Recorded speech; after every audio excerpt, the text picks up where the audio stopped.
Fresh from the showcase here at SwissWatchExpo, this morning we are talking about Cartier and the interesting path that the company has chosen to take.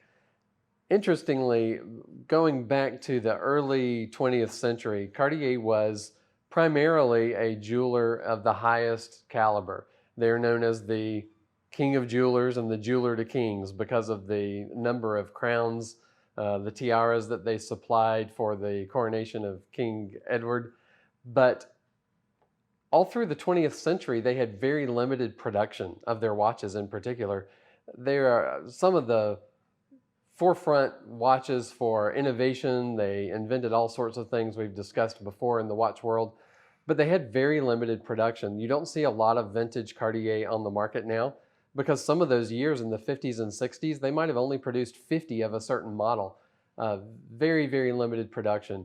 When their management changed, they came up with an idea that everyone must own a piece of Cartier. So they launched the Must Collection, which was a series of tank watches that were either sterling silver or vermeil, which is heavy gold plating over sterling silver, with a lot of different dial colors, a much lower price point than they had ever done before, much more of a mass production.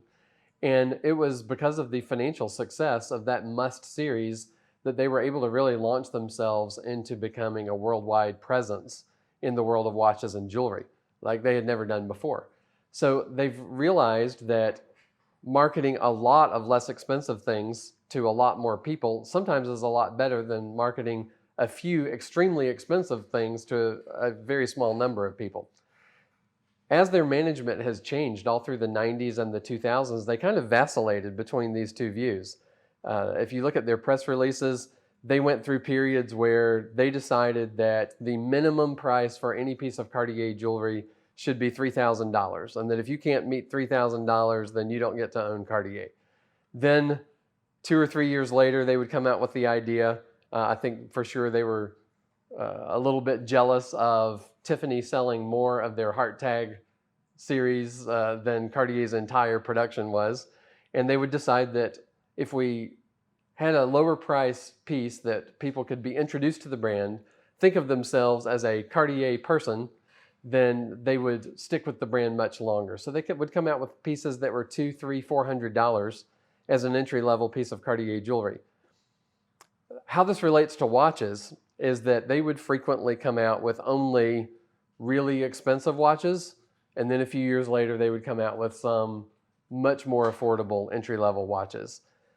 Right now, the situation at Cartier is just unprecedented because for many, many years, the entire company history, as far as I can tell, if you can see something different in your research, please tell us in the comments.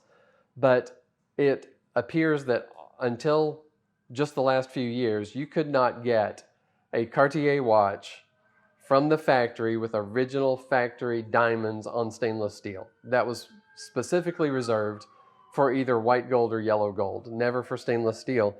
Then in 2017, all that changed. At the 2017 SIHH, where they launched the new Panther, the Panther had been discontinued in 2004.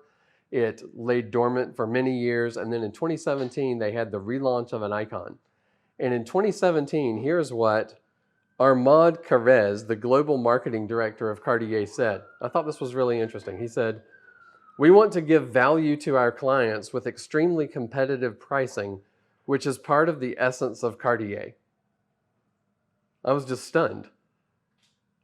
Extremely competitive pricing is part of the essence of Cartier. It never had been before. Before it was always, if you can't pay the entry fee to become a Cartier client, you can't become a Cartier client. So with that, they launched the Panther watch in a look that had previously only been available in 18 karat white gold in stainless steel. Now you can see this one is all high polish. Again, they had not done the Panther in all high polish in stainless steel. You could only get this look in 18 karat white gold. And lo and behold, there's a diamond bezel. And so this watch became suddenly much more affordable. The bracelet is a lot more heavy duty than the previous versions of the Panther.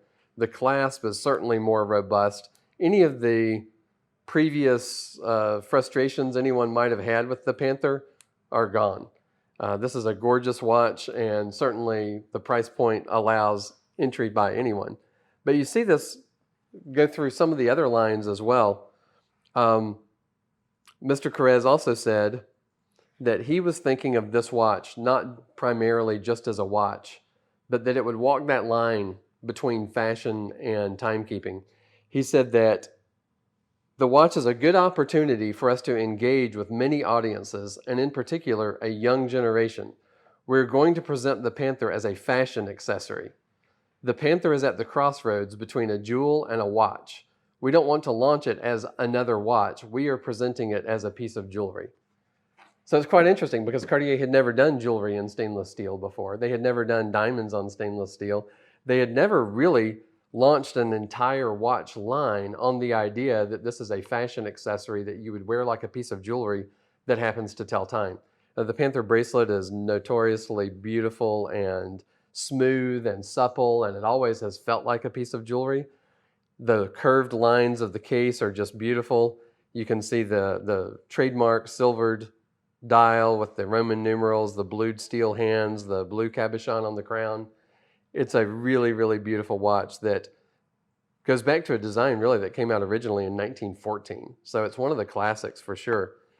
But like I said, you can see this go through the rest of the line. Before, you could never get diamonds on a tank Francaise unless it was 18 karat white gold.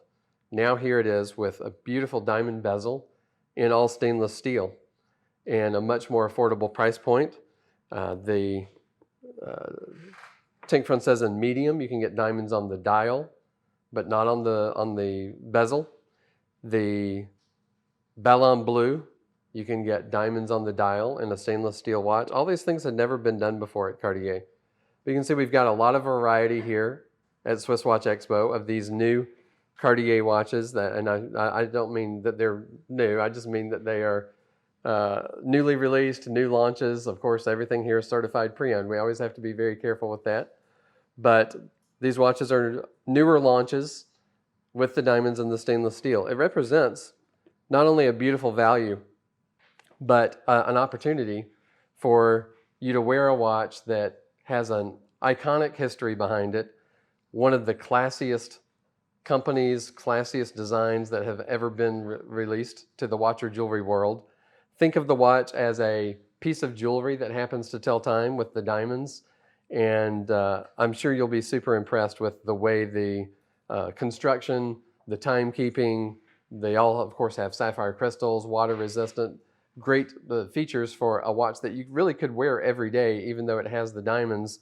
It's something that is durable enough for daily wear, but also a touch of elegance to any wardrobe. So check out all of the stainless steel diamond watches from Cartier on our website at SwissWatchExpo.com. Click to subscribe, comment, tell us which one is your favorite one. Give us a call at the store, see which ones we have in stock, and make your own day or someone else's day really bright with a Cartier diamond watch.